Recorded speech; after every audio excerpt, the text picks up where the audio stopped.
far as bathing dogs, the routine just bathing them to get them cleaned up, probably you wouldn't want to do it much more than once a week, and you wouldn't have to necessarily do it that often. But much more than that, you might get in a little trouble with some skin irritation and some dandruff and that kind of thing. With medicated shampoos that are prescribed, those can be done daily. It depends on how they're prescribed, but those are designed to be a therapeutic thing, so those can be done pretty often. So with just regular run-of-the-mill, just clean them up kind of a deal, usually once a week, unless they get skunked or roll in the mud or things like that. I love laser therapy. It has been kind of a game changer for us. When we first got on board with that, we kind of thought more musculoskeletal things, and honestly more of all the arthritis, most of what we see are hip arthritis type things, and that was kind of the bread and butter of that.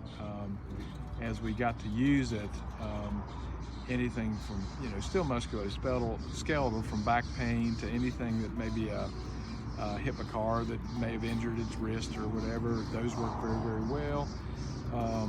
But it's great for soft tissue injury. Dogs get hit by cars and a lot of abrasions, contusions, those kinds of things. It's great for that. And then ear stuff, it's really good for chronic ears. Internal organ things, it's really good for chronic bladder infections. There's settings on it for that. Pancreatitis, which we unfortunately see a lot of, it's really good for that. So laser therapy is just,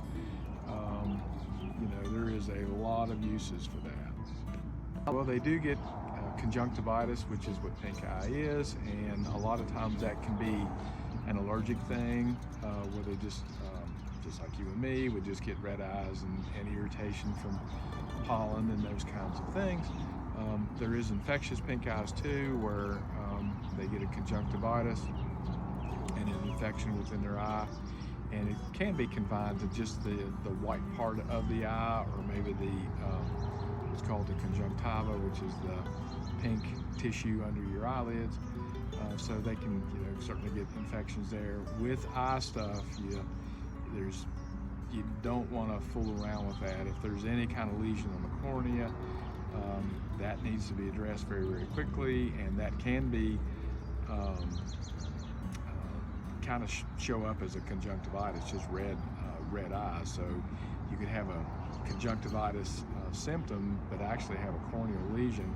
Also glaucoma, which we do see, you can have some reddened eyes that are red and things like that, and that's a medical emergency that needs to be addressed in a very timely manner. So if anybody has red eyes, that's something that ought to be addressed and taken a look at.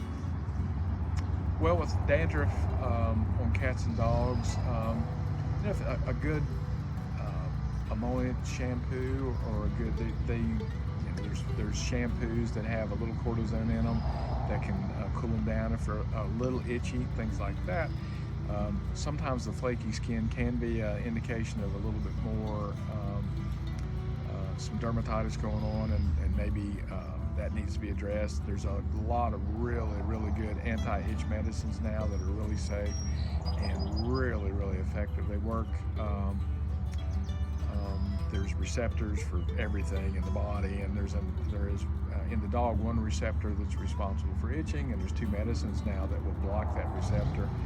And I think it's 70% of the dogs that respond to that, they are incapable of itching. So there's all kinds of really cool things out there. But just run-of-the-mill dandruff, not too big a deal. You can do a little fish oil supplement if it's. You have to be careful, make sure you don't upset things, but those kinds of little things, emollient type shampoos can help a lot. And if it's a little bit more than that, maybe you ought to be seen just to make sure there's not some sort of dermatology thing going on.